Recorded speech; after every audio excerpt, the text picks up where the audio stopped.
練習11面前個 table 係4×3嘅，咁所以有 table 先啦。border 等於1，咁有4個 tr， 每個 tr 裏面有3個 td， 要合併 b 同埋 c， 咁所以我哋 column span 等於2，咁佢就會食埋隔籬個 column， 咁所以第3個 td 就唔需要啦。跟住要合併 e 同埋 q， 咁呢個係要食埋下邊個 row， 咁所以呢個 row span 等於2，因此第3行呢個 td 俾人食咗，咁所以呢個可以 delete 咗佢啦。最後呢個要食埋下邊個 row， 咁所以 row span 等於2，咁所以個2 set 亦都唔需要啦。除咗第2行有3個 td 之外，其他1、3、4都係得2個 td。咁呢個 table 個 width 係 80%， border 等於1， align 等於 center， 咁所以成個 table 會喺網頁嘅中間。咁第一個 tr 啦，咁我做咗合併嘅，咁所以 column span 等於3， align 係 center， 咁所以呢個至中嘅。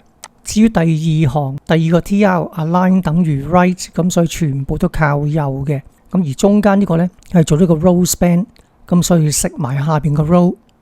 咁所以第3行呢係得翻2個 td， 第一個 td no wrap 裏面嘅內容就唔會落下一行嘅。跟住另一個 table background color 係 lavender 薰衣草 ，total 有3行，所以有3個 tr， 每一行有2個 td。會顯示學生嘅姓名、班別同埋出生日期。咁而另一個 table 係得2行，第一行有個 name 同埋學生姓名。咁呢個唔用 TD， 用個 TH。咁 TH 同埋 TD 嘅分別係咩呢？咁 TH 就會第一佢會粗體 bold， 另外會至中 center。咁而第2行呢亦都有個 TH 啦，咁所以會至中同埋會粗體嘅。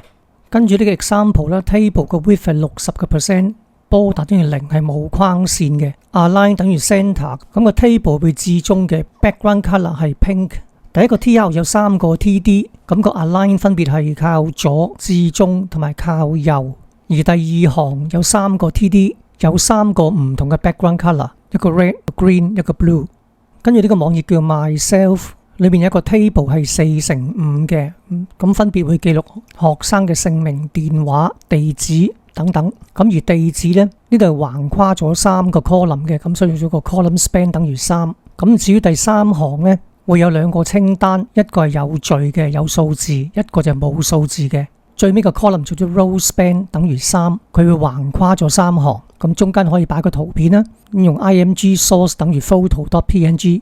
咁呢2個係做咗個 column span 同埋 row span。練習13，咁呢個 table 裝啲血型啦，父母唔同嘅血型可以生到唔同血型嘅 BB。明顯呢2個相同啦，呢3個都相同啦，所以我哋做 table 嘅時候可以做個 column span。咁呢個亦都係有個 column span 啦，呢度有個 row span 啦。練習12，左邊有8個血型啦，咁佢哋可以捐血俾唔同血型嘅人，例如 A 加嘅可以捐俾 A 加，亦都可以捐俾 AB 加。調翻轉咩人可以捐血俾 A 加呢？咁就係呢4種啦。所以做個 HTML table 嘅時候呢，呢個係9×7嘅。咁跟住中間呢，就會有啲 column span 同埋 row span。咁作為一個練習，亦都可以做一個時間表啦。咁有啲地方我哋可以做 column span 或者係 row span， 亦都可以做個當值表，可以做個有顏色嘅月曆，一啲嘅收費表裏面牽涉到 column span 同埋 row span。